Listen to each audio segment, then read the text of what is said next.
Thank you. After the tone, please state your name, followed by the pound sign.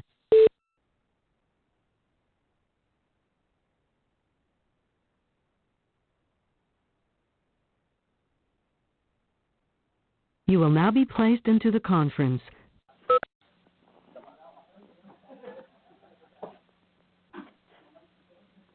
Bonjour. On va débuter immédiatement, respecter l'horaire qu'on s'est donné. Donc, je vous souhaite tous la bienvenue. Mon nom est Jacinthe Leclerc, je suis la directrice générale ici au Centre de foresterie des Laurentides. Probablement que plusieurs d'entre vous me connaissez, ça fait déjà quelques années que je suis ici. Donc, je vous souhaite vraiment la bienvenue à cette premier événement, premier colloque de la 33e saison des colloques du CFL. Donc, c'est pas d'hier qu'on tient ce genre d'événement. En fait, c'est depuis 1985 qu'on a cette série annuelle d'échanges de connaissances, d'échanges d'informations avec le maximum de gens qu'on peut tenter de rejoindre. Et évidemment, ce n'est pas les mêmes personnes qui sont derrière l'événement depuis 33 ans, mais j'aimerais quand même souligner la contribution d'une belle équipe qui fait la veille de l'information annuellement pour nous monter un programme de colloque annuel, j'espère, qui répond à vos intérêts.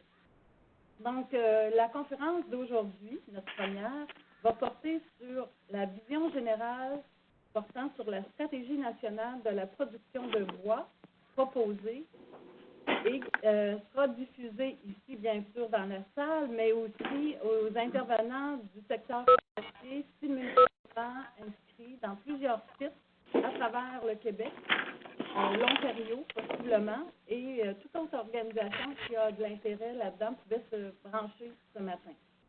Donc, c'est avec plaisir que je vous présente le premier conférencier de l'année, Guy Lessard, qui travaille au CERFO, au Centre d'enseignement et de recherche forestière, qui est affilié au Cégep de Sainte-Foy.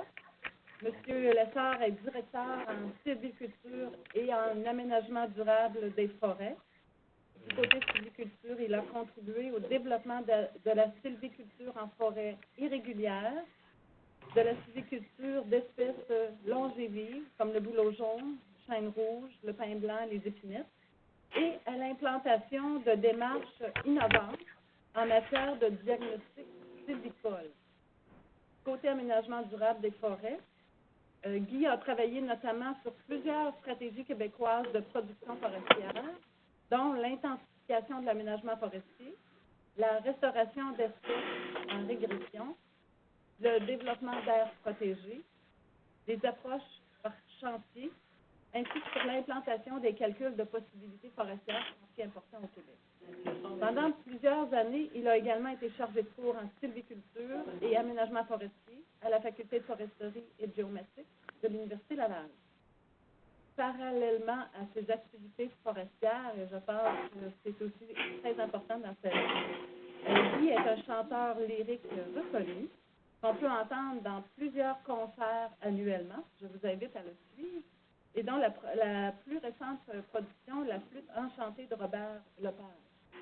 Il dirige également l'OBNL Tempête et Passion. La flûte enchantée. Et dans le fond, ce sont de très belles initiatives qui, j'espère, viennent équilibrer sa vie professionnelle et sa vie personnelle. Donc, c'est un départ. Je vous souhaite vraiment un très beau colloque et je laisse maintenant la parole à Guy.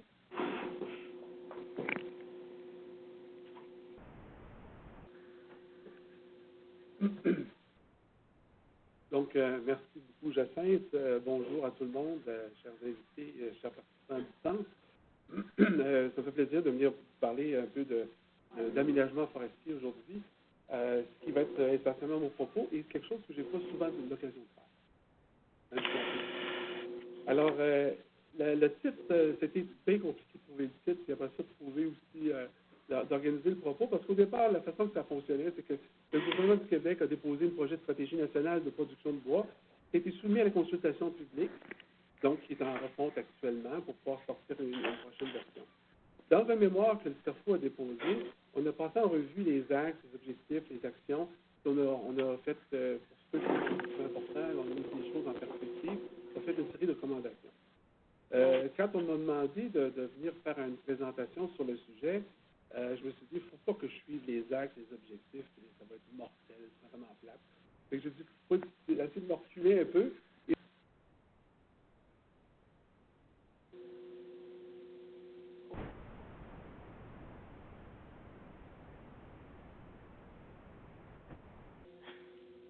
Voyons donc. C'est donc bien.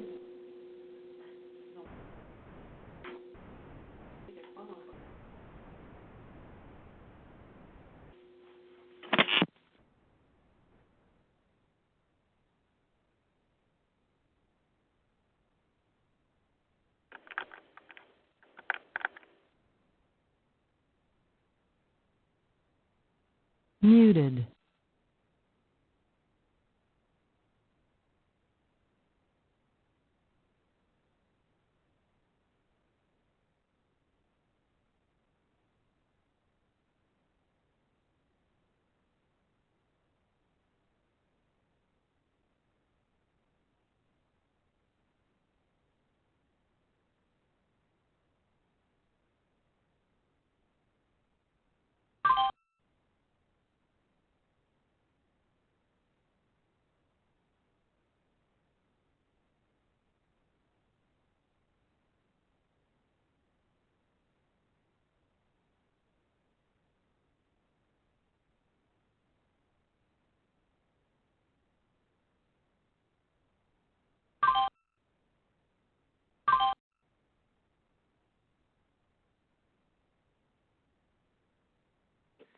On a perdu le son.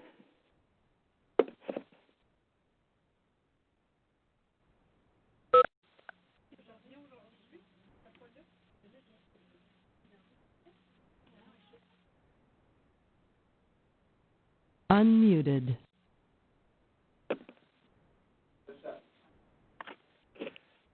On n'a plus de son. Stratégique des préoccupations opérationnelles. Donc, faire le lien entre les deux, ce n'est pas toujours facile à faire, mais c'est essentiel dans le cadre d'un aménagement. Dans le fond, une stratégie d'aménagement, c'est plus important qu'un calcul de possibilités, parce que quelque part, c'est toute la base sur laquelle on réfléchit. Et puis, je vais rappeler quelque chose sur l'innovation et les connaissances, puis deux conditions gagnantes. Le but d'ensemble.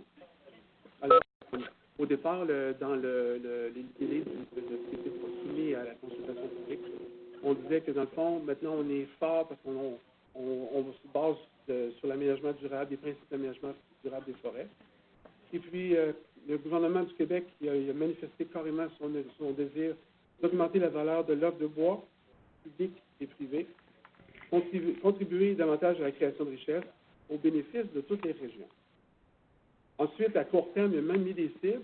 Donc, à court terme, d'ici 5 ans, récolter 4 millions de mètres cubes de bois de plus par année. Augmenter la valeur de l'offre à moyen terme, donc des horizons 20 ans, 45 ans, et des augmentations. En parlant avec le forestier en chef, il m'expliquait que les objectifs qui sont mis là, dans tous ces scénarios, c'est dans les scénarios les plus pessimistes qui ont revenu, dans les cibles qui sont là. Les cibles qui sont là sont possibles. On pense juste au Bas-Saint-Laurent, mais tout le bois qui rentre de plantation, qui commence à être récoltable, et tout à coup, à ce moment-là, on a des volumes de bois sur pied beaucoup plus intéressants que l'avait.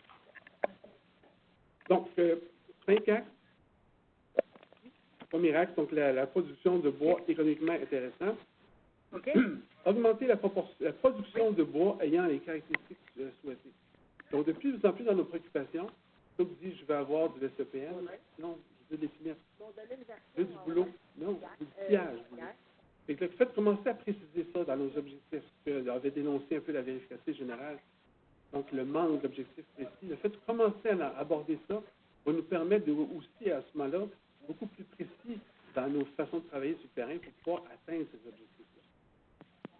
Donc, ça, c'en est un. Le deuxième, la récolte de bois déjà disponible. C'est le meilleur profit de l'offre de bois à court, moyen et long terme. 3, la contribution de la forêt privée à la richesse collective. 4, la contribution du secteur forestier aux objectifs de lutte au changement climatique. On s'est inscrit d'une volonté et puis voir de quelle façon on peut de plus en plus commencer à regarder ça. Je sais que ici au CFL, il y a aussi, côté de la direction de recherche, on commence à regarder la migration assistée d'espèces. On regarde aussi des espèces qu'on va perdre. On va regarder aussi des moyens à l'ISFOR, ils vont regarder des façons de gérer l'ouverture du couvert pour être capable de garder un peu plus d'humidité au sol dans les conditions des endroits des indices d'aridité très élevés. Alors, c'est toutes sortes de façons d'utiliser faire de la production de bois longévif, augmenter la proportion de sillage sur le terrain qui va faire qu'on va avoir l'utilisation dans les constructions, donc une utilisation plus durable, une séquestration à plus long terme du carbone. L'innovation et les connaissances, il y a quand même tout un chapitre là-dessus. Soutenir l'innovation, la recherche et le développement, on a bien du plaisir à lire ça. Intégrer les connaissances de pointe à la pratique forestière. Bon. Alors, le premier point, ça c'était un peu un rappel. Donc, vous avez vu un peu l'emphase qui est faible, le changement un peu d'orientation, spécifier les produits, utiliser la forêt privée, les changements climatiques, etc. Le deuxième point que je voulais aborder, c'est quand on fait la question des enquêtes. Là, toutes les régions ont des stratégies locales à faire, ou régionales à faire. Et puis, donc, je vais vous donner l'exemple de la région de Québec, où c'était ça. En lien avec la démarche de confection d'une stratégie régionale de production, les industriels et les entrepreneurs ont été amenés à prioriser des enjeux et objectifs qui répondent à un sondage sur leurs besoins actuels et futurs. Les enjeux principaux qui ont sorti dans la région, ça c'était, on avait l'enquête sur le bois lui-même, mais on demandait aussi des problématiques par rapport à la récolte de ce bois-là qui pourraient influencer les volumes qui rentrent. Alors, les principaux enjeux, vous les connaissez, c'est la diminution des aires de récolte, le fait que les chantiers sont plus petits, oui, la nécessité de l'intensification de l'aménagement. Hervé me parlait tantôt que ça fait près de 20 ans qu'on parle de ça, l'intensification, mais là, ça devient un enjeu qui est partagé par de plus en plus de monde pour pouvoir, pour toutes sortes de raisons. Les objectifs de l'industrie, évidemment, ça reste toujours la réduction du coût de fibre. Dans notre région, c'est la tranche de marché pour les bois de faible diamètre. Puis aussi, on est capable d'augmenter la proportion de sillage dans les strates mixtes et feuillus qu'on récolte. Ça, dans les objectifs, ça fait partie des objectifs. On va regarder un jour l'offre et la demande, mais il va falloir...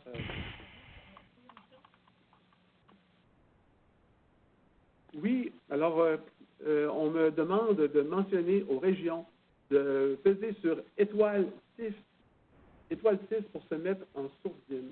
Parce qu'on vous entend placoter. Respirer. Merci. Alors, donc ça, c'est dans les préoccupations, en plus de l'enquête. Mais ici, on regarde un petit peu le genre d'enquête, puis ce genre de questions, je pense que c'est intéressant à soumettre. Il y a plusieurs régions. Je ne sais pas si tout le monde n'a pas fait une enquête actuellement dans les différentes régions du Québec. Quand on fait, il faut regarder, c'est intéressant parce qu'il y avait 3 questions. Consommation actuelle, consommation nécessaire, consommation désirée. Et dans notre région, on s'aperçoit que, bon, la consommation de sapins, d'épinettes, c'est ce qui rentre le plus dans les usines, évidemment. Puis on a la colonne verte. On voudrait plus, même actuellement, on voudrait plus de volume. Puis on voudrait surtout être capable d'avoir plus d'épinettes. Ce n'est pas une grande surprise, mais là, on a commencé à quantifier. La même chose pour la consommation de bouleau jaune et d'érable à sucre. Quand on voit le bouleau jaune, ben, c'est le sillage. On voudrait moins de part de sillage, plus de bouleau jaune. Par contre, c'est une petite surprise. L'érable à sucre pâte, on serait prêt à en prendre plus parce qu'il y a un utilisateur à l'extérieur de la région qui est intéressé à venir chercher ce bois-là. Alors, mais ça, c'était la chose qui m'a plus surpris quand on a fait l'enquête, c'est qu'ici, on va regarder, en haut, c'est le sapin, en bas, c'est l'épinette.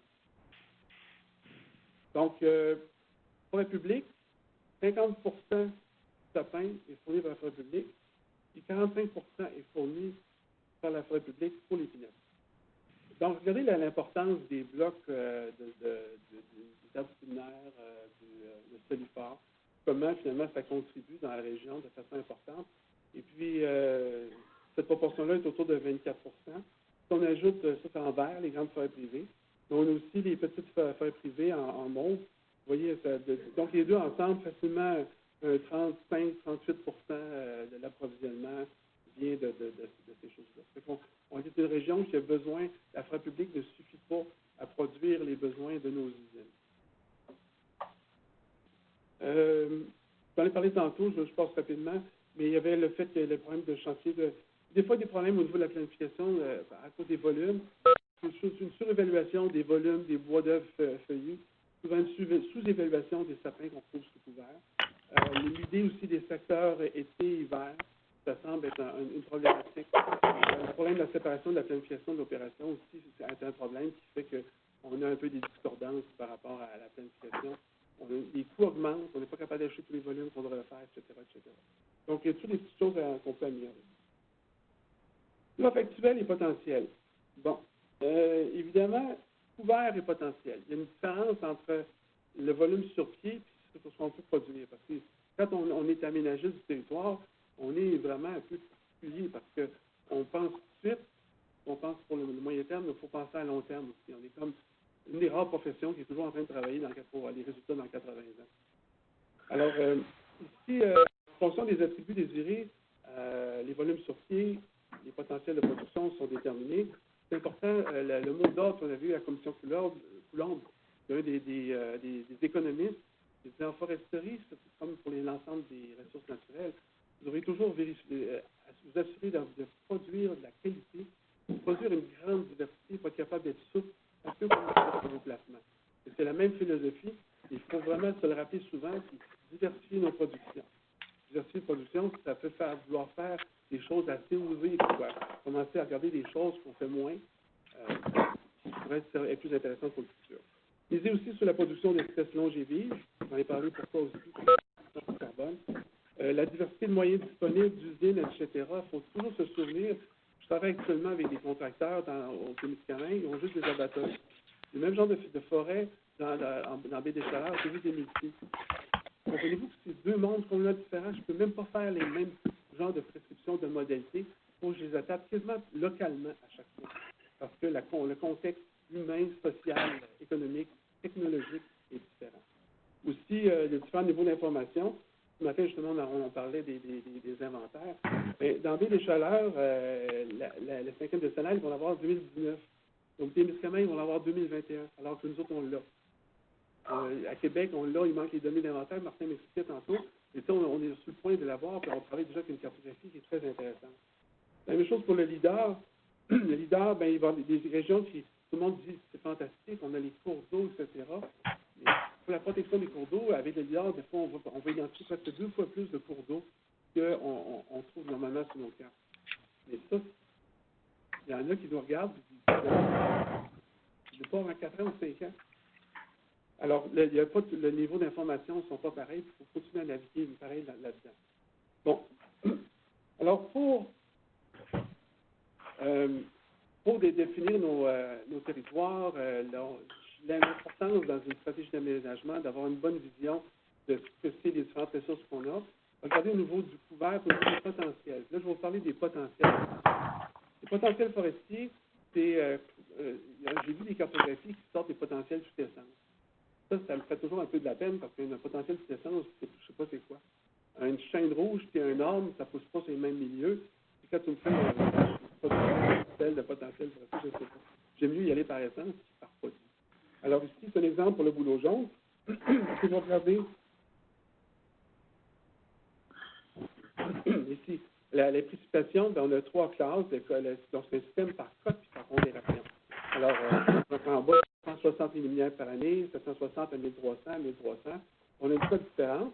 Puis ça, l'humidité est tellement importante qu'on va y mettre une cote de 25. On va modifier la cote par rapport à ça pour avoir un pointage. Et après ça, c'est la même chose de la saison croissante. Les textures de dépôt pour le bouleau jaune, on ne veut pas des affleurements rocheux, on ne veut pas des sols sablonneux, on ne veut pas non plus. Donc, on va favoriser, on va mettre des cotes à des endroits sur lesquels on va avoir le cote numéro 3, là, c'est des sols, des argiles, les sols fins. Alors, évidemment, de cette façon-là, pour chacune des espèces, en fonction du taux 1 des glycoles, on a pu définir des classes, sortir des cotes, qui permettent après ça de dire, avec certains filtres a posteriori, donc je vous donne un exemple, ça c'est pour un travail qu'on a fait sur les pourvoiries et sous-types. Et puis, il y a plusieurs pourvoiries. On va voir ici, je vais faire encore mon petit chose, il est là.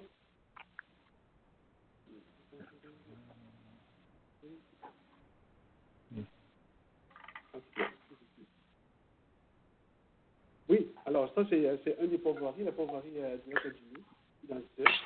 On en a d'autres ici, on en a d'autres un peu plus haut. Et ça, ces pourvoiries-là, bien, vous voyez qu'il n'y a pas le même potentiel. Le potentiel de boulot jaune des pourvoiries de type, bien, sont en bas. Il est très, très localisé. On peut faire la même chose avec, ici, là, c'est une image intéressante, puis je pense que ça, si vous pouvez allumer là-dessus, ça va être, on va en gagner beaucoup de choses aujourd'hui.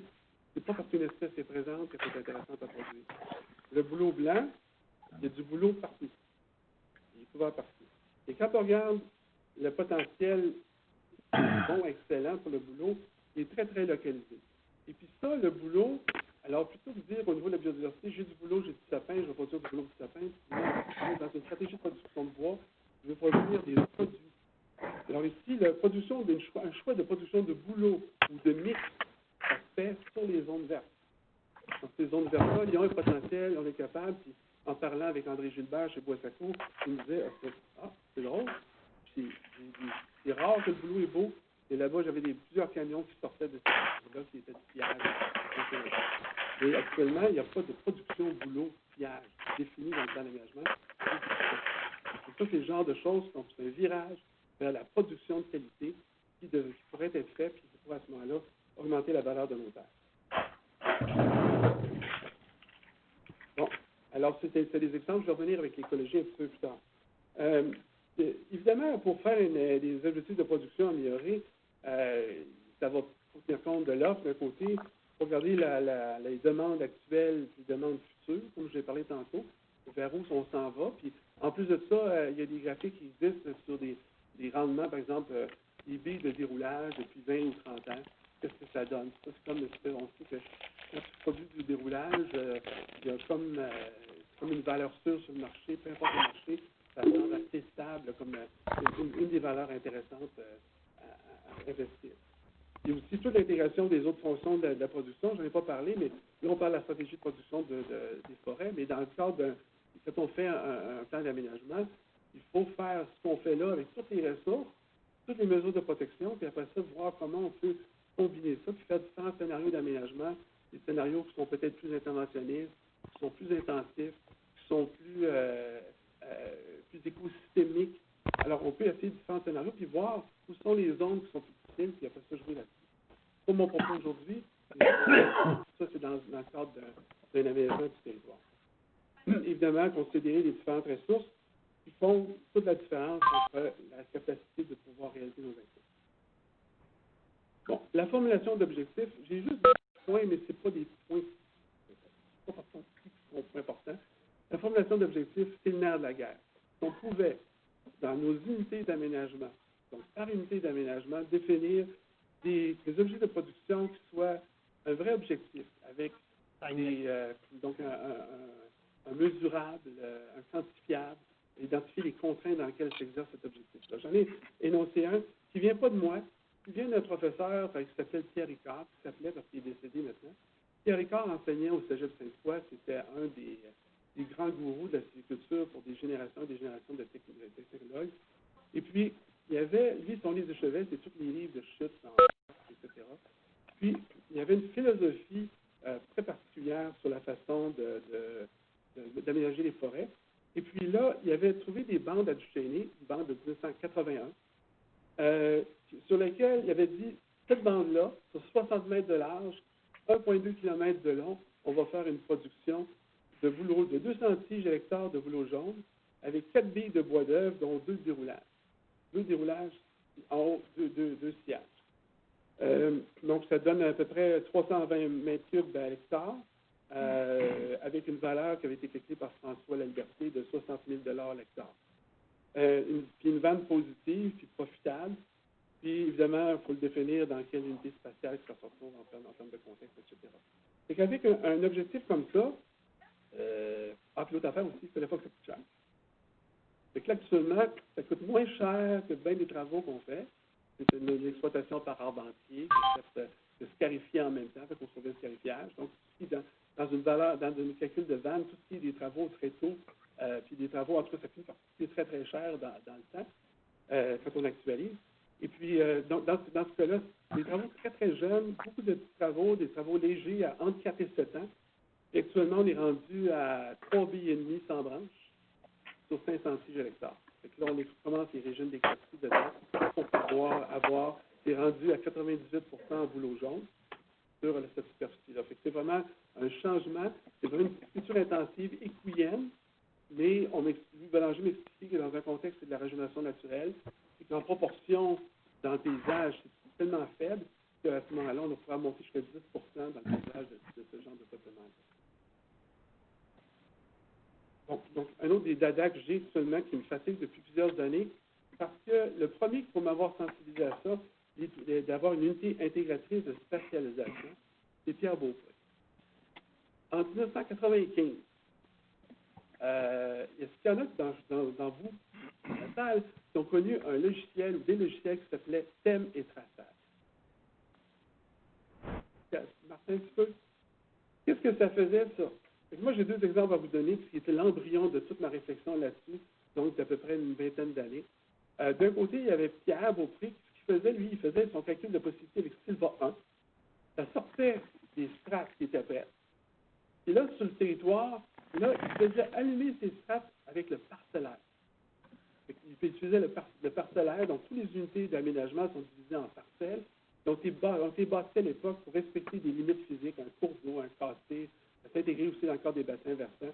Donc, il y avait ces limites-là physiques qui servaient d'unité de référence légale pour les annexes au plan d'aménagement, en disant, au territoire, on dit ça, ta garantie, voici la liste des parcelles qui font partie du territoire. Mais aussi, on pouvait s'en servir comme Pierre l'avait fait, avec ça, avec le logiciel de métraçage, il pouvait sortir tous les peuplements matures dans une parcelle, voir si cette parcelle-là était plus mature, commencer à prioriser des secteurs pour pouvoir commencer à orienter les plans quinquennaux. C'est métraçage. Pendant ce temps-là, au Nouveau-Brunswick, Dave Chamberlain, Dave m'expliquait que lui, il utilisait Foreman, qui est un autre logiciel pour faire des calculs de possibilités. Puis, après ça, il mettait ça sur une carte, puis après ça, il utilisait un logiciel qui s'appelle le logiciel bloc. Le bloc, c'est un bloc de coupe. Il définissait ces blocs de coupe, il prenait ça, puis il ramenait ça dans le calcul de possibilités.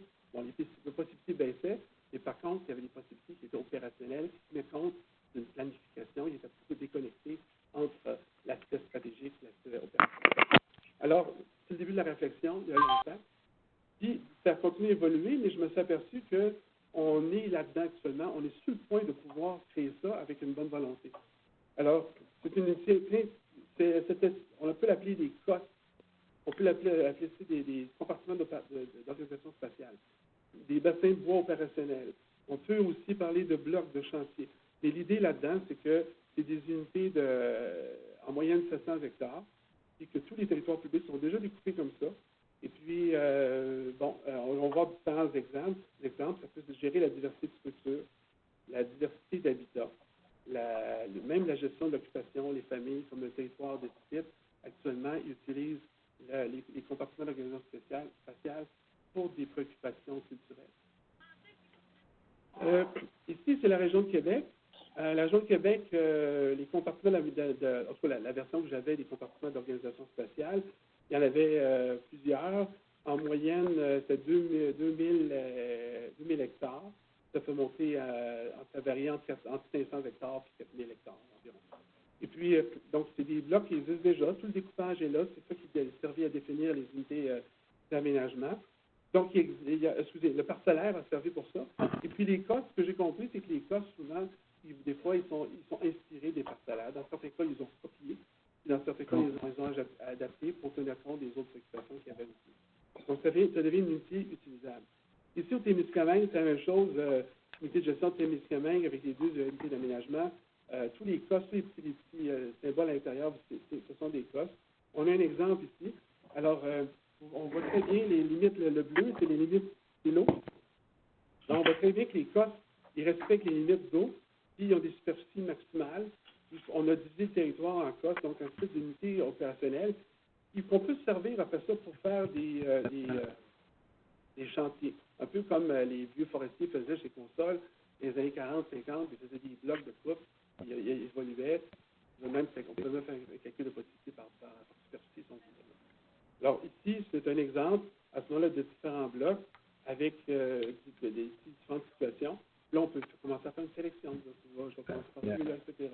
Mais ce qu'on comprend aussi, c'est que les blocs sont connectés pour la vidange des bois, le bloc est en haut, ben là, il ne pourra pas sortir pour traverser l'eau. Il va falloir qu'il passe par en bas. Il va passer dans le bloc, ça va dépendre d'où arrive le chemin. Et toute la question de la succession, pour tenir compte du réseau routier, devient possible avec ce genre de préoccupation-là. Alors ça, c'est justement un travail qui avait été fait pour Tembec. On avait sauvé à peu près 10 $ du même cube au niveau de l'approvisionnement. C'est que vous aviez tous les chantiers de coupe actuels ou prévus, des espèces de possibilités de chantier. Puis à droite, un nouveau travail qui avait été fait pour voir si on ne pouvait pas agglomérer des chantiers. Fait que là, chacun des chantiers, finalement, devenait des masses un peu plus grandes qui permettaient à ce moment-là, tranquillement, de pouvoir sauver des coûts. Et tous les industriels m'expliquent toujours que c'est la dispersion qui est le nerf de la guerre dans les coûts de l'acier. On a beau faire des super simulations avec tel scénario, tel autre scénario. Commençons donc par intégrer la dispersion à l'échelle des calculs de possibilités pour avoir beaucoup de gains et beaucoup plus de contacts, de liens avec la pratique. Voilà. Ici, c'est un autre exemple, justement, du territoire. J'ai fait un zoom, mais on avait fait des hypothèses par rapport au chemin. Vous voyez que, dans le fond, le parcellaire ou les bassins de bois opérationnels ou les cosses, dans le fond, ils deviennent comme structurés en chapelets. C'est un après l'autre, ils sont dans l'enfilade quand on veut faire la vidange des bois. On ne se sautera pas, on va passer, on va se rendre au chemin. Ça va être, c'est pas mal de temps qu'on va on s'en est servi aussi pour, ça vient de l'Outaouais, des projets où on voulait, il y avait des espèces menacées, on voulait voir avant et après traitement jusqu'à quel point il y avait une différence. Fait que là, ici, on pouvait vérifier ça. Encore une fois, pour les sites, et là, ça, c'est une échelle qu'on n'est pas habitué de le faire, mais l'échelle pour la production de bois, de la même manière, vous comprenez que là, je viens intégrer la biodiversité, je viens d'intégrer les opérations, je viens d'intégrer les habitats fauniques. Je pourrais aussi intégrer la production de bois là-dedans. Et la production de bois, si je la ramène à une échelle grossière, oui, mais une échelle grossière de parcellaire, ça me permet à ce moment-là d'avoir des visions stratégiques pour pouvoir décider qu'est-ce que je vais produire, ou quelle combinaison que je peux produire, ou quelles sont les espèces possibles. Dans mon secteur en vert, vous avez ça en vert aussi vous autres, dans le secteur en vert, c'est un secteur où on va produire l'épinettes blanches, et puis c'est vraiment intéressant. Mais quand on tombe dans le sud, vous voyez, dans le secteur de la forêt Jimmy, là, on peut avoir le tuya, les érables, le bouleau jaune, on peut même avoir du chêne rouge à certains endroits. Dans d'autres pourvoiries, on va dire, ben là, historiquement, il y a énormément de peupliers, il y a eu des feux. On pourrait avoir une culture en taillis, puis faire une production de peupliers à 5-6 mètres cubes hectares par année, avec juste des coupes blancs dans le peuplier, on ramène les peupliers, on ne s'occupe pas de la régénération là, en sous-couvert, ça va approvisionner l'usine de Bersaco, qui est justement pas très loin de ça. Et vous voyez, comme on regarde le besoin, on regarde la capacité à produire, les mécanismes naturels, mais surtout, commencer à s'intéresser à qu'est-ce qu'on produit comme produit, puis être capable de commencer à localiser d'où pourraient provenir les approvisionnements. L'exemple dans la capitale nationale, l'érable à sucre, le potentiel, où on pense que le vert puis le jaune, c'est les endroits où c'est plus intéressant de produire de l'érable à sucre. Toujours en fonction des cosses, en fonction des cosses. Ici, c'est la même chose avec l'épinette blanche. Avec l'épinette blanche, on voit que c'est une zone qui est juste apposée à la zone plus des érablières. Ensuite, si je regarde le sapin baumier, on le voit bien ici. Ensuite, je peux mettre l'épinotoire. L'épinotoire, on voit encore la zone pour vous définir. C'est qu'à la fin du compte, on peut finir avec une carte dans laquelle on a amalgamé ça. On a des zones. Puis, il y a quand même des grandes couleurs qui apparaissent ou des grands patterns. On a des endroits de ça va être l'épinotoire, tout ça.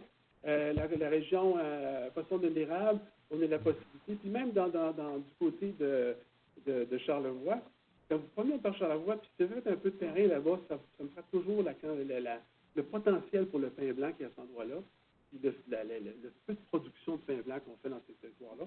Fait que ça peut être une autre option. Ça fait partie, on a des unités cosses dans lesquelles on a l'option de dire on a du pain blanc.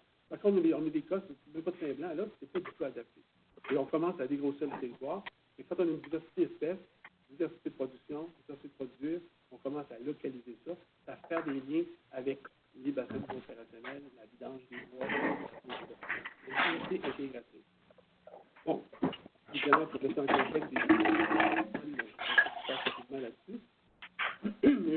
Simon, l'avant-dernier fois, on va passer aux conclusions gagnantes. Innovation et économie.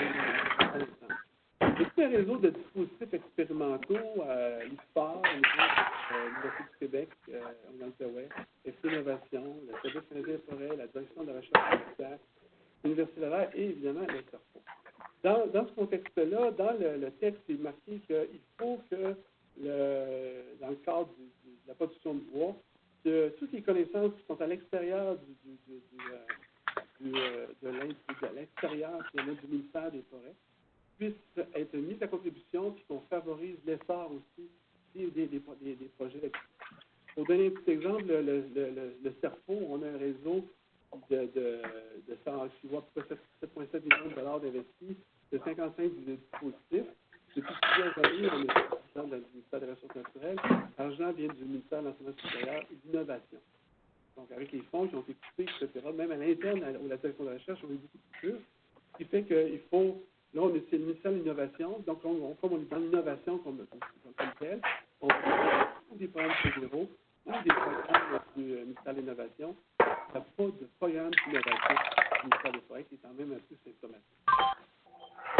Alors, deux conditions gagnantes. Là, je vais me faire le porte-parole, le messager, parce que si je disais ça, je me ferais dilapider. Puis, envoyer des pierres.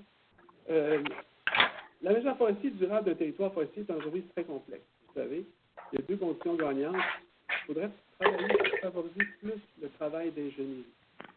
Puis, il faudrait faire amorcer un changement de gouvernance.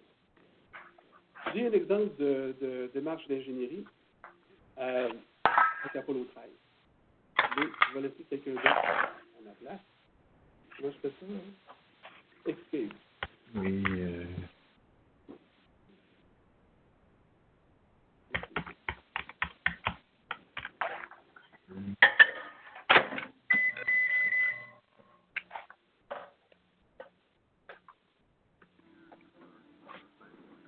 Jean, on a un problème qui devient préoccupant, c'est le dioxyde de carbone. Le gaz carbonique n'est plus assez filtré dans le module. On a 5 générateurs dans le lait, prévu pour 2 hommes pendant 1 jour et demi. Je viens de le dire à notre médecin. Sont montés à l'indice 8 déjà. Ça dépasse 15, on a le jugement perturbé, des pertes de conscience, et des d'asphyxie du cerveau. Et les épurateurs du module de commande? Ils ont des cartouches carrées. Et celles du LEM sont rondes. C'est ça, cette connerie-là. Ça se voit qu'on fait partie du secteur public. C'est un concours de circonstances qu'on n'aurait jamais pu envisager. Les taux de gaz carbonique sont devenus toxiques. Messieurs, il ne vous reste qu'à trouver un moyen de faire entrer une pointe carrée dans un trou. Hein. Rapidement. C'est ça. Bon, écoutez tout le monde. Ces messieurs de l'étage au-dessus nous ont posé une colle et il n'est pas question de sécher. Il faut trouver un moyen de faire entrer ça à l'intérieur d'un trou fait pour ça. En se servant uniquement de ça. Faites travailler vos ménages. D'accord, fabriquons-le. Et on ferait bien de mettre beaucoup de café en route.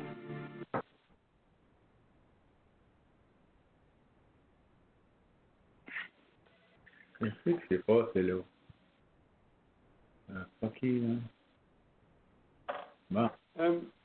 Je vais vous laisser parler rapidement, si vous voulez. La démarche d'ingénierie, c'est ça. Je pense que c'est un problème à résoudre.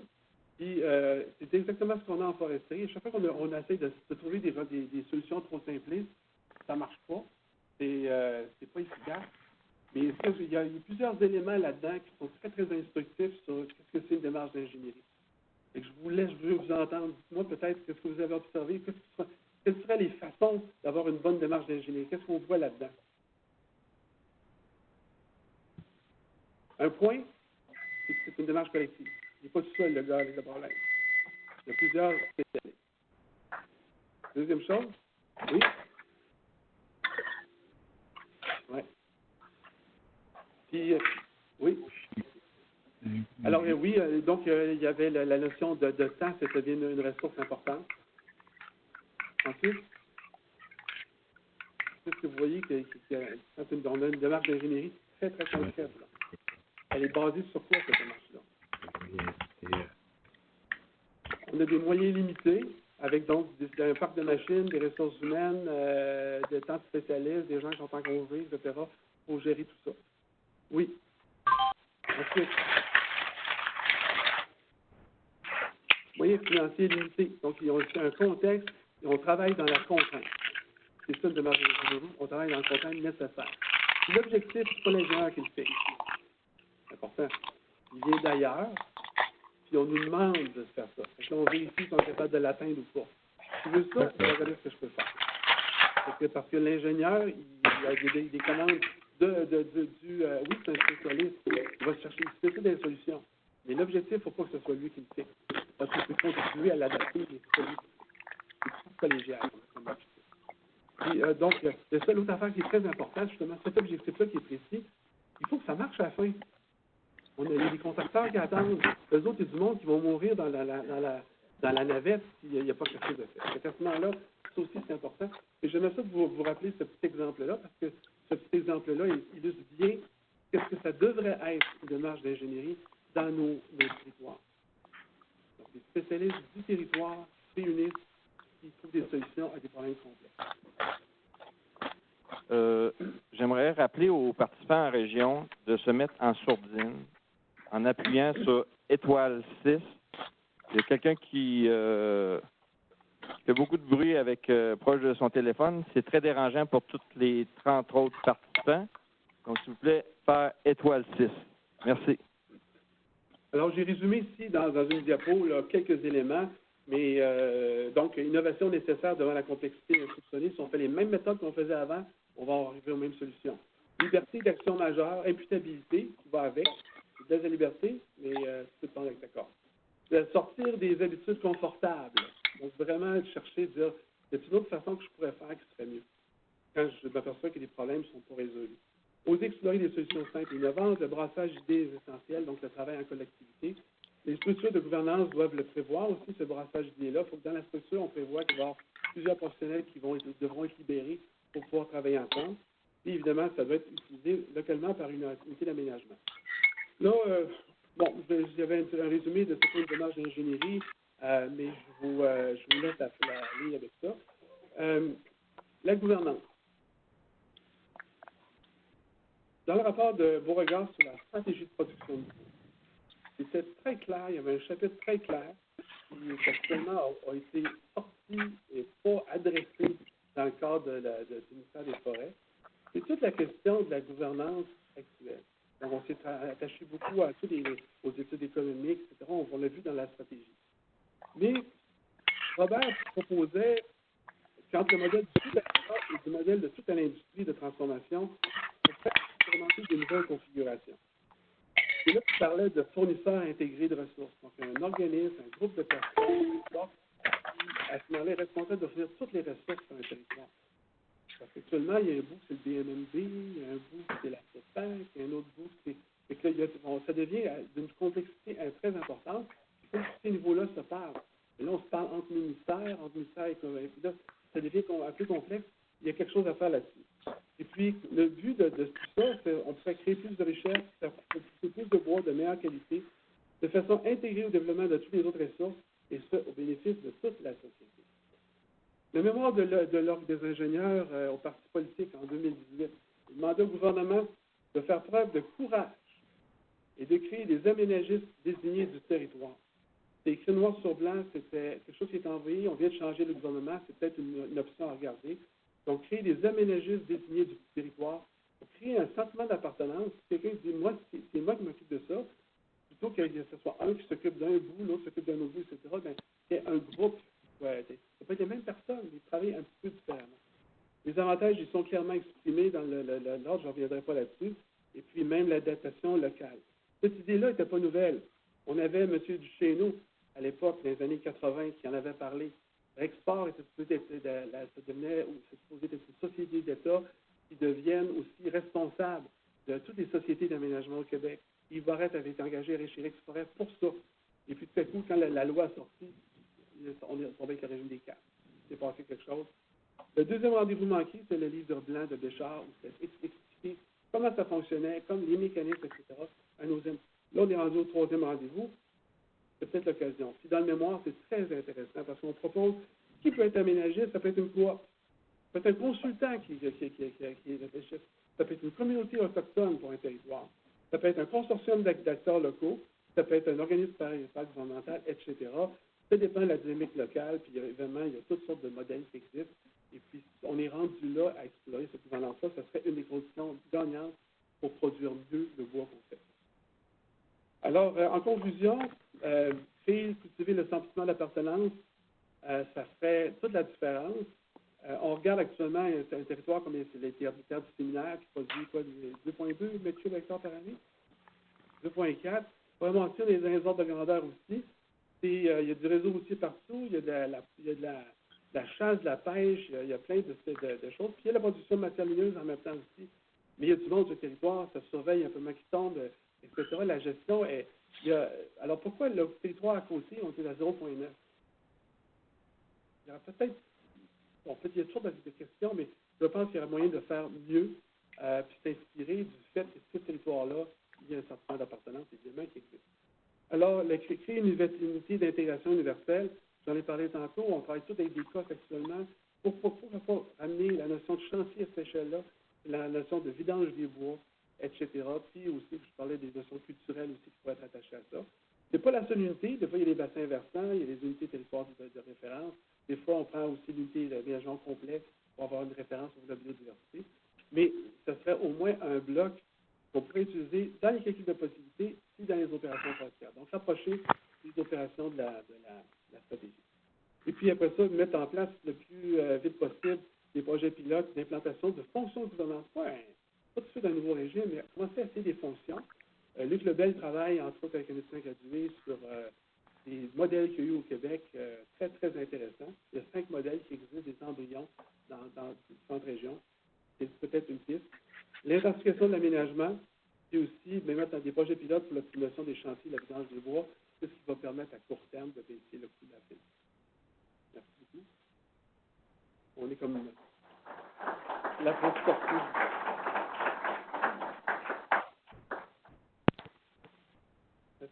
Quelques questions? Alors, merci Guy. Je suis Pierre Godbout. Je vais animer la période des questions.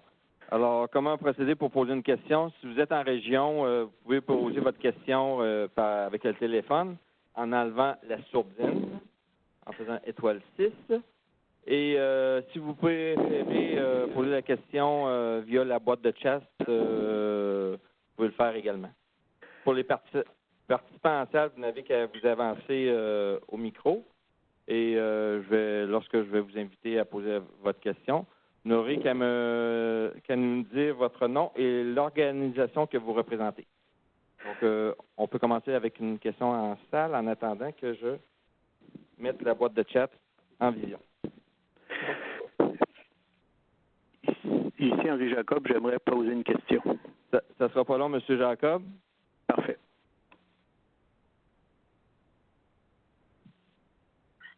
Alors, vous pouvez y aller. Moi? Oui, bonjour, mon nom c'est Henri Jacob, je suis président de l'Action Boréale. On est situé en Abitibi. Ma question, d'abord, l'Action Boréale ne s'oppose pas à l'intensification, les aires d'intensification, mais ce qu'on trouve très dommage, c'est la façon qu'on veut créer ces aires d'intensification qui génèrent beaucoup d'opposition. La plupart des communautés autochtones s'y opposent, la plupart des comités représentants des chasseurs et des occupants de la forêt, du moins ici en Abitibi, s'y opposent. Parce qu'on impose une consultation uniquement par Internet durant l'été, qui s'est faite en mois de juin et au mois de juillet, et donc les gens n'ont pas pu participer, ils étaient en vacances. Puis, contrairement, quand on veut identifier des aires protégées, ben on a un processus qui peut durer une dizaine d'années, au moins le processus prend quelques années, une couple d'années avant qu'il y ait en audience publique. Et tout ce processus-là se fait avec différentes étapes très, très précises. Il y a un portrait de la biodiversité qui est très, très importante avant de désigner une aire protégée. Nous, on adhère à cette proposition-là, à cette façon de faire-là. On demande pourquoi que le ministère, lui, le ministère responsable des forêts, ne prend pas le même processus, ne serait-ce que pour avoir une acceptabilité sociale de ces propositions d'aire d'intensification. Je vous rappelle que c'est en Abitibi, 40% du territoire ne peut pas être protégé parce qu'il est zoné minier. Là, le ministère vient de nous imposer un 15% des aires forestières, et on ne parle pas des terres agricoles, on ne parle pas des terres municipales, ce qui ne reste pas grand-chose de la conservation. Et dans la stratégie du ministère, dans la proposition qui a été l'avis, c'est-à-dire du forestier en chef, c'est carrément dit qu'on veut créer 25% d'aires protégées d'aire d'intensification, excusez, dans le but d'empêcher que ces territoires-là ne soient proposés comme aires protégées. Je trouve ça un peu cavalier la façon qui est faite et si le gouvernement veut obtenir une acceptabilité sociale, ben je pense qu'il va falloir qu'il revise sa façon de consulter les gens. Merci. Merci pour votre commentaire. Je n'ai pas beaucoup de choses à ajouter par rapport à ça. Peut-être un ou deux principes de base sur lesquels on pourrait se référer pour pouvoir améliorer la situation. Le premier principe de base, c'est qu'on se trouve dans une dynamique qu'on appelle de triage. Il y a encore quelqu'un on entend bouger. Là. Alors oui, on est dans une dynamique de triage. Donc, ce que ça veut dire, c'est qu'on veut des aires protégées, on veut compenser les aires protégées par de l'aménagement intensif, puis on veut avoir des aires polyvalentes. Les aires intensives, ça peut être des aires intensives de production de chevreuil, ça peut être des aires...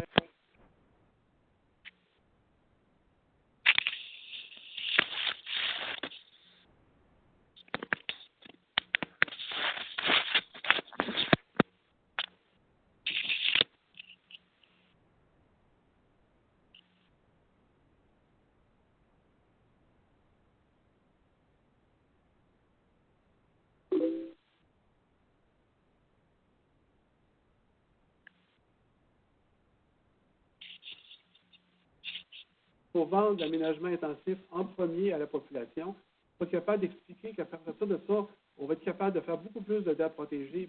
Donc, c'est un principe de base au départ, c'est de vendre l'aménagement intensif, peut-être sur des plus petites superficies, mais qui soit, je vous dirais que la notion de superficie, pour l'instant, a mis un peu, je ne sais pas comment ils font pour calculer leurs chiffres, puis, il y a différentes options là-dessus, puis ça ne devrait peut-être pas être calmé tout de suite. Je suis d'accord avec vous que le processus est assez long. Et dans la capitale nationale, le processus a pris peut-être, on va prendre encore quelques mois, mais en 3 ans, peut-être, on va avoir fait un exercice où on a bâti, comme la biodiversité, des choses au niveau des préoccupations au niveau de la stratégie de production de bois. Ceci dit, il faut se rappeler qu'au niveau de la stratégie de production de bois, on était beaucoup moins avancé qu'au niveau de l'aménagement écosystémique au Québec. Fait que le pas qu'on est en train de faire là, c'est un rattrapage. Ça ne répond pas à la question. Donc, on va passer avec une question en salle au Centre de foresterie des Laurentides. Je rappelle aux gens de faire l'étoile 6 si vous n'avez pas de questions à poser. Si vous en avez une, lorsque je vous nommerai, bien, vous aurez juste à faire étoile 6 pour enlever le mode mute. Une autre chose que je voulais dire avant qu'il y ait une autre question, c'est que, je continue mon idée là-dedans. J'ai bien dit tout à l'heure qu'une démarche d'aménagement intégré se faisait, ou d'aménagement forestier durable, il faut se faire en collégialité. Il faut être capable d'avoir tous les portraits de toutes les ressources avant de prendre des décisions. C'est peut-être ça dans ce que monsieur parlait tout à l'heure, qui manque un peu dans le processus. Dans une véritable démarche de gestion intégrée, c'est pas juste une table juive qui se réunit 3 ou 4 fois par année, c'est vraiment des gens qui se voient tous les jours dans un contexte avec une gouvernance un peu spéciale pour justement solutionner au fur et à mesure là, ces problèmes-là, ces attentes-là, la définition d'objectifs, de superficie, de production, etc. Donc, on va passer maintenant avec une question en salle. Approchez-vous du micro, s'il vous plaît. Pierre Mathieu, je suis retraité, jeune retraité quand même, mais ce que tu viens de mentionner sur les rendez-vous manqués, là, c'est comme du bonbon pour moi, là, parce que comment faire pour rattraper le temps aussi sur ces rendez-vous manqués en termes de structure de gestion de nos forêts? Dans le prochain numéro de l'Histoire forestière du Québec, on est bénévole, lui et moi, sur le conseil d'administration, sur le contenu aussi. Il y aura une entrevue extrêmement intéressante de Michel Duchesneau, que j'ai eu l'occasion de lire récemment. Il y a un texte aussi de Paul Bouvier qui fait un peu le portrait de nos 4 derniers régimes forestiers. Et dans ces textes-là, on parle du rendez-vous manqué, du livre blanc de le feu ministre qui est décédé. Et comment faire pour rattraper ce temps-là? Parce que je pense qu'actuellement, on manque de vision et je ne suis pas sûr qu'actuellement, le gouvernement qui vient d'être élu est capable de dégager une vision pour rattraper ce temps-là. Est-ce que toi, tu as une solution?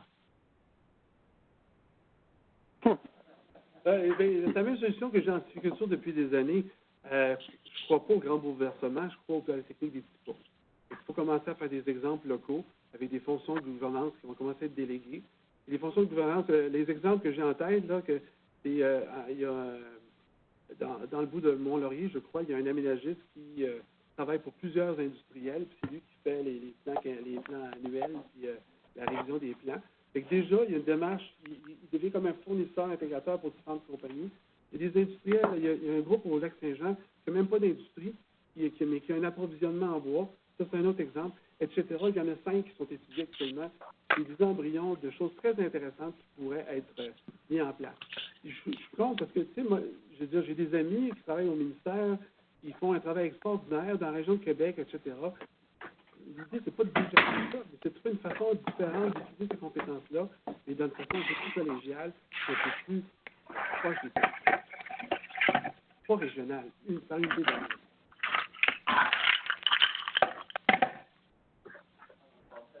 Une autre région, une autre question en salle, puis par la suite, on ira en région s'il y a d'autres questions. Bonjour Guy, merci beaucoup de ta présentation. André Proulx, consultant forestier. Mon intérêt d'être présent aujourd'hui, bien sûr, c'est pour l'aménagement de la vraie foresterie. Ce n'a pas été mon bac dans les 40 dernières années.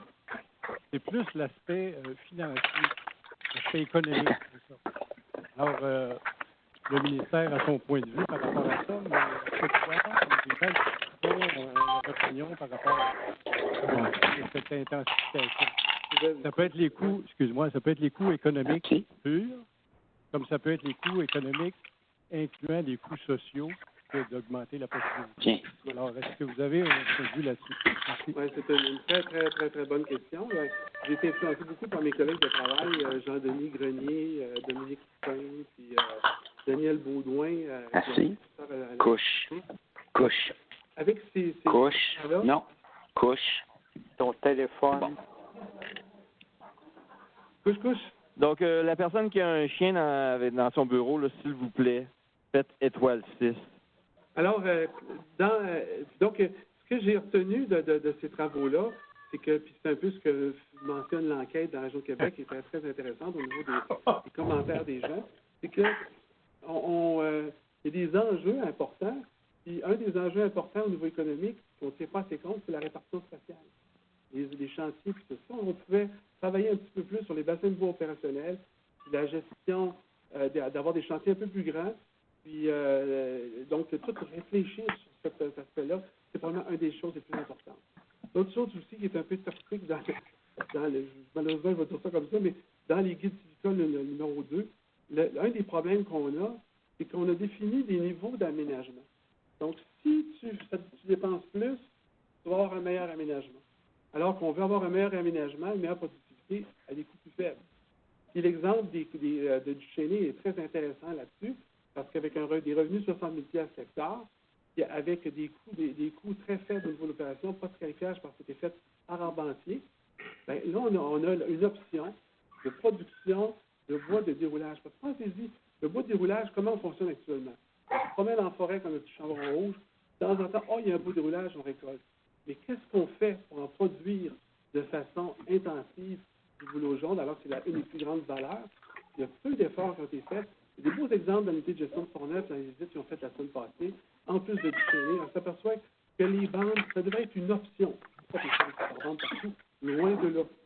C'est une option qu'on devrait observer, parce que l'aménagement équilibre est très intéressant pour la production intensive d'espèces de haute valeur. Ça permet on pourra faire beaucoup moins d'hectares de meilleurs, et en utilisant parfois de la régénération naturelle. C'est pas négligé pour la certification environnementale.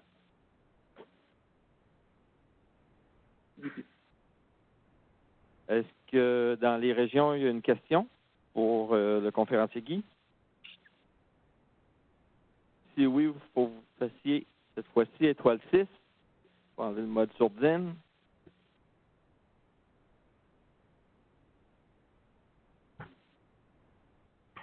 Y a-t-il une autre question en salle?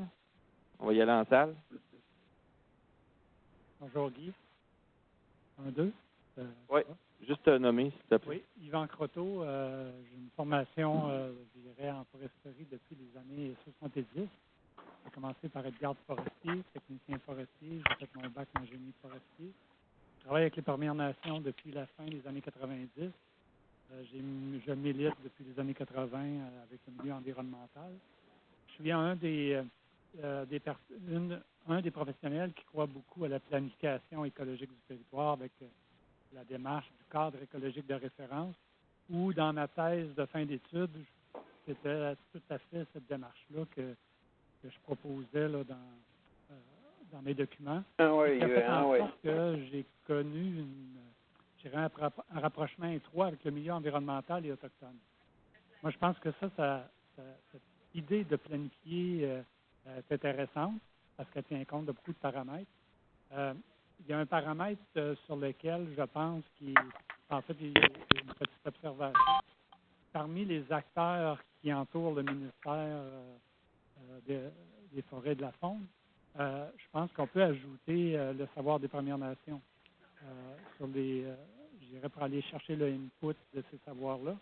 Les gens qui sont très connectés sur le milieu, évidemment, qui ont une connaissance fine de l'histoire du territoire, leur transmission orale leur permet de partager des observations qui peuvent être introduites dans les analyses.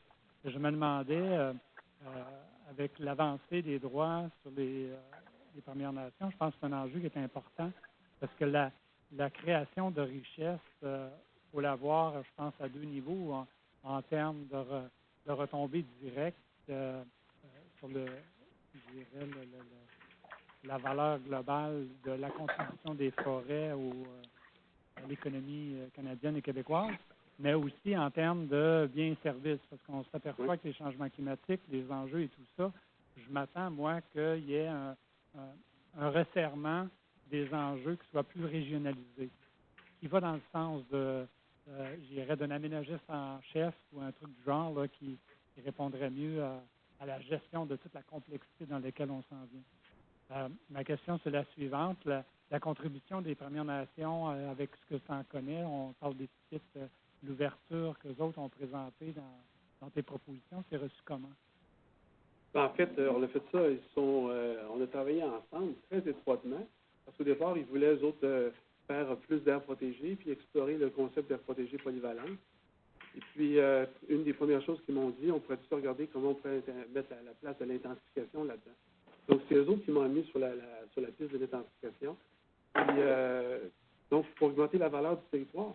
Puis, c'est que, les autres, il y avait une usine qui s'appelait Ouchkoué, qui s'approvisionnait en bouleau blanc sillage. Elle a fermé parce qu'elle avait le problème de s'approvisionner. Une des questions qui était posée, on pourrait-tu produire plus de bouleau bois, de bouleau blanc de qualité sur le territoire par rapport au potentiel? Et là, on disait non au départ. Puis après ça, jusqu'au jour, on commence à regarder la superficie qui était disponible, regarder des rendements possibles, puis s'apercevoir qu'on ne pourra jamais remplir une usine. Mais peut-être que le Dieu de Barsaco, d'avoir une ligne boulot, ça pourrait se faire, c'est un exemple. Alors, là, c'est une usine, sinon, les Autochtones sont impliqués là-dedans. Fait que pour eux autres, il y a vraiment un intérêt, puis même, je trouvais, encore une fois, je crois beaucoup à la collégialité. J'ai jamais autant de plaisir à résoudre un problème que quand je travaille avec d'autres mondes. Parce qu'on est plus dans les chocs d'idées. Par exemple, on a décidé de faire sur le territoire des pauvreries des productions intensives d'érables rouges. Pourquoi? Mais quand les érablières rouges sont à côté du chalet, je fais une culture en taillis, ça me produit du 5 cubes à l'hectare par année de bois de chauffage à côté du chalet. Et vous voyez, c'est comme ça qu'on peut. Et tout à coup, quelque chose qui est un problème, c'est bien comme une solution.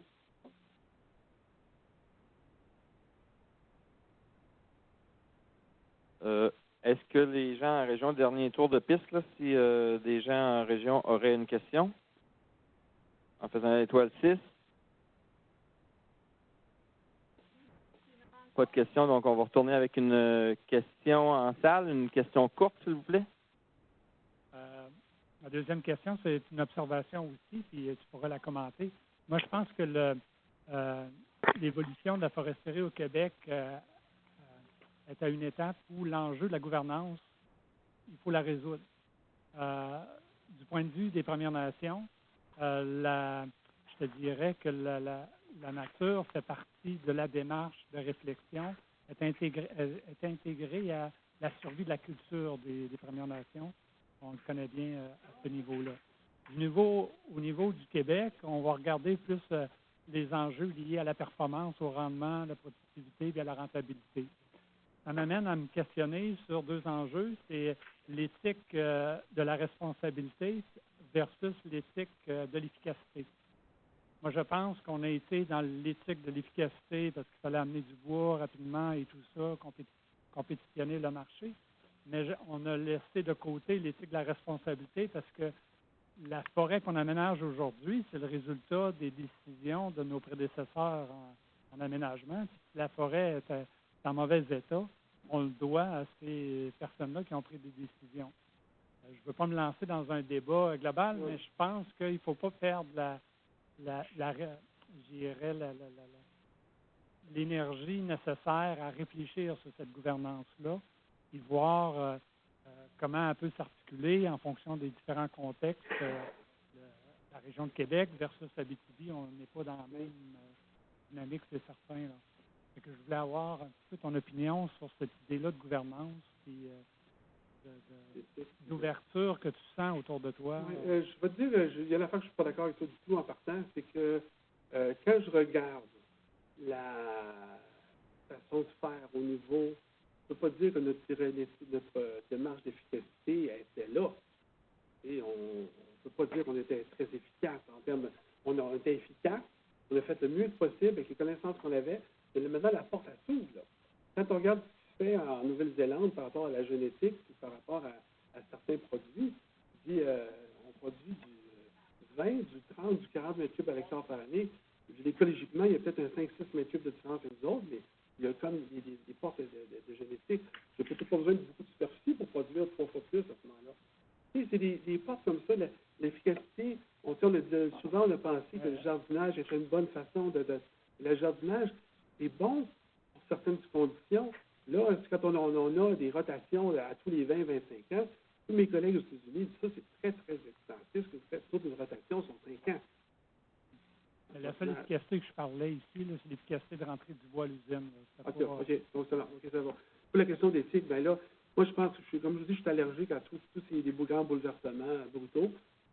Allons-y par petits pas. Regardons avec les systèmes qu'on a s'il y a des choses qu'on pourrait déjà améliorer, mais faire le pas. Commence à penser à amélioration de la gouvernance, faire déjà le pas, puis regarder comment on pourrait faire. Puis surtout, créer de la richesse, créer de l'espace de travail. Parce qu'actuellement, on court toujours après nos travaux, on n'est jamais capable de faire tout ce qu'on voudrait. Les aménagistes sont débordés. Ceux qui sont responsables des travaux civicoles, ils ont le temps de voir 5-10% de leur prescription par année. On n'a pas toute l'efficacité qu'on voudrait avoir. Mais il y a moyen de leur donner de l'air à ces gens-là pour qu'ils puissent travailler encore plus fort. Dans les bureaux, c'est peut-être là qu'on peut commencer. Puis si les jeux, c'est pas assez, bien, trouvons une méthode d'utilisateur-payeur, impliquons l'industrie, mais il faut que l'industrie fasse partie des décisions aussi à ce moment-là. Pour pouvoir faire quelque chose comme entre tout à l'État, tout à l'industrie, il n'y a pas quelque chose entre les deux qu'on pourrait trouver. Là. On a commencé à le faire en allégeant, en mettant 500% ou 250% pour la planification annuelle. C'est déjà un pas. Et là, on est rendu à le travailler aussi un peu plus au niveau tactique et stratégique. Est-ce que ça vous a frappé, nous autres, tantôt, le fait que l'approvisionnement des usines dans la région de Québec, c'est au moins à 40% des territoires privés? Ça fait de la pression pour les territoires privés. On s'aperçoit que l'épinette, ils vont la chercher plus des territoires privés que des territoires privés. Et ça, c'est un message pour ceux qui ne l'ont pas privés. Pas d'usine d'épinette. C'est solidaire. Que d'autres questions en salle? Et en région, personne ne s'est manifesté. Donc, le virage qu'on fait, c'est un virage, une fossile. Louis Bélanger utilisait ça il y a 30-40 ans. Au début de sa carrière, en fait, il faut passer d'une foresterie de récolte, foresterie de production de bois. Il faut voir la coupe comme une opportunité pour mieux faire par la suite.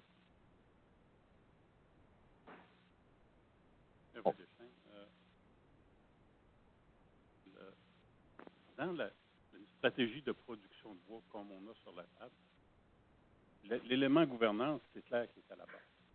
Mais il y a un élément, puis il va toujours revenir. Mais il y a une question qu'il va falloir aussi se poser, on n'a pas parlé beaucoup, c'est que la décision d'investir de manière intensive en aménagement, que ce soit en agriculture ou dans d'autres domaines, c'est une décision d'investissement.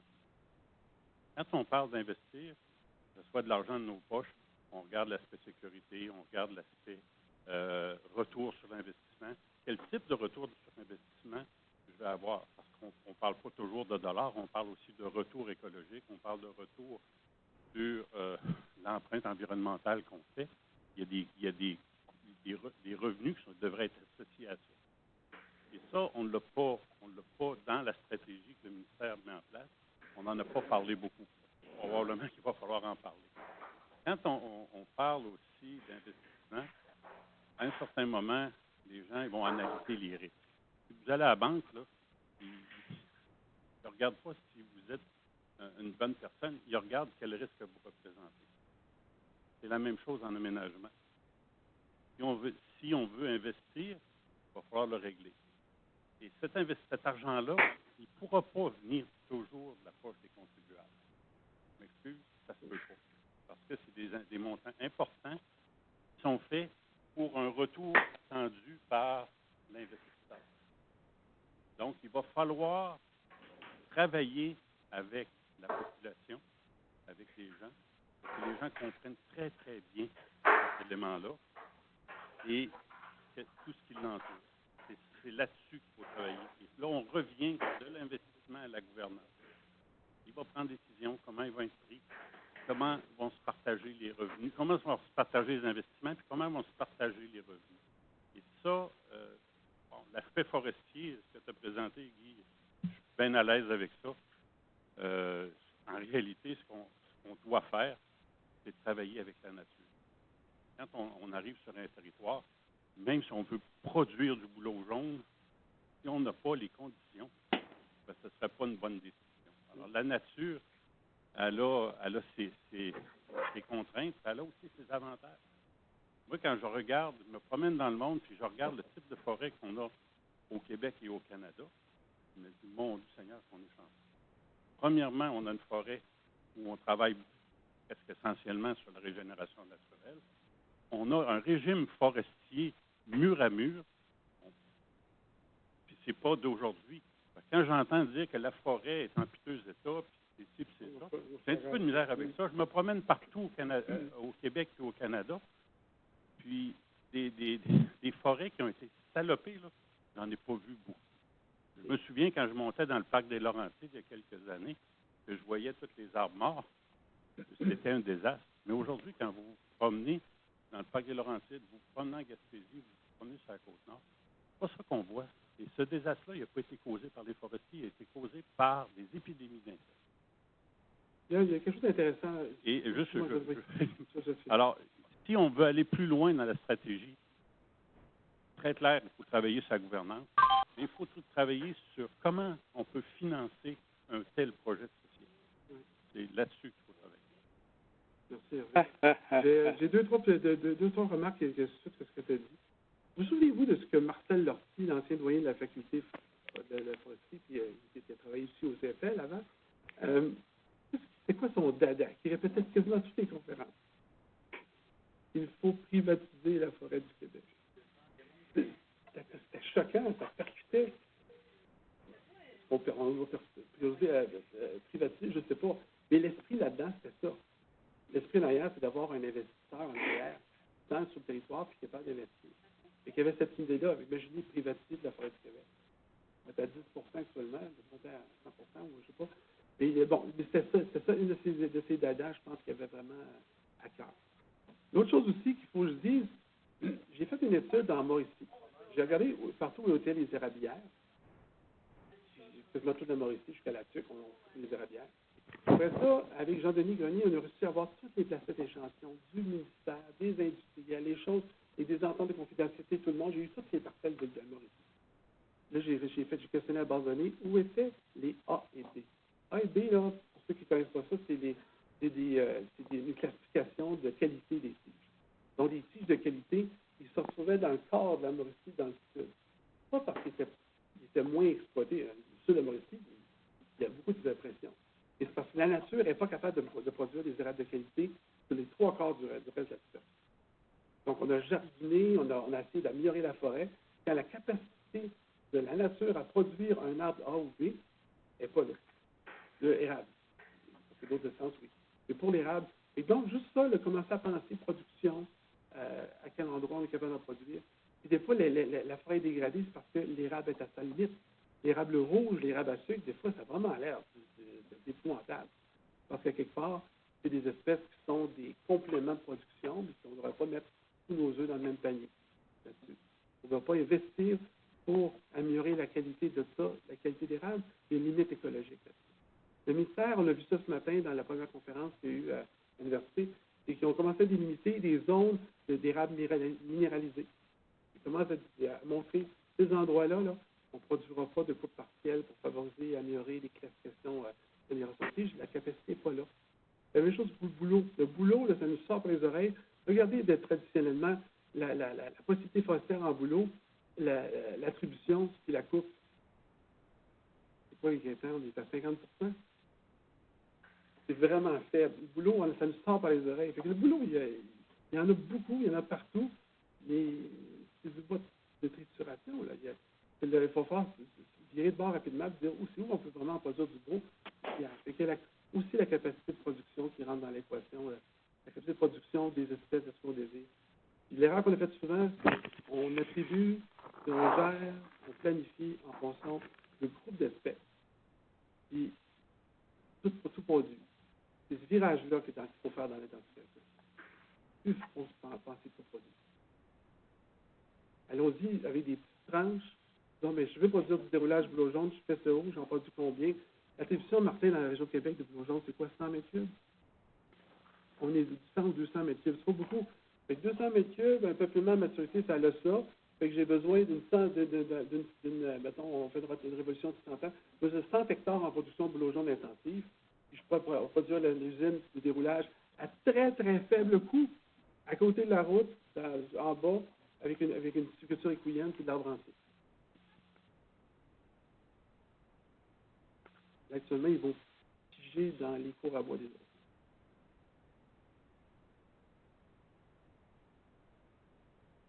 As-tu d'autres commentaires, mon Guy?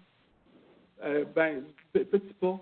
Faisons, s'il vous plaît, tout le monde commencer à penser comment, dans mon organisation, je peux contribuer à faire un petit pas pour améliorer cette situation-là. Travailler aussi, c'est bien plus fun, travailler en collégialité là, pour résoudre des problèmes. Ça aussi, on peut commencer à adopter cette culture-là.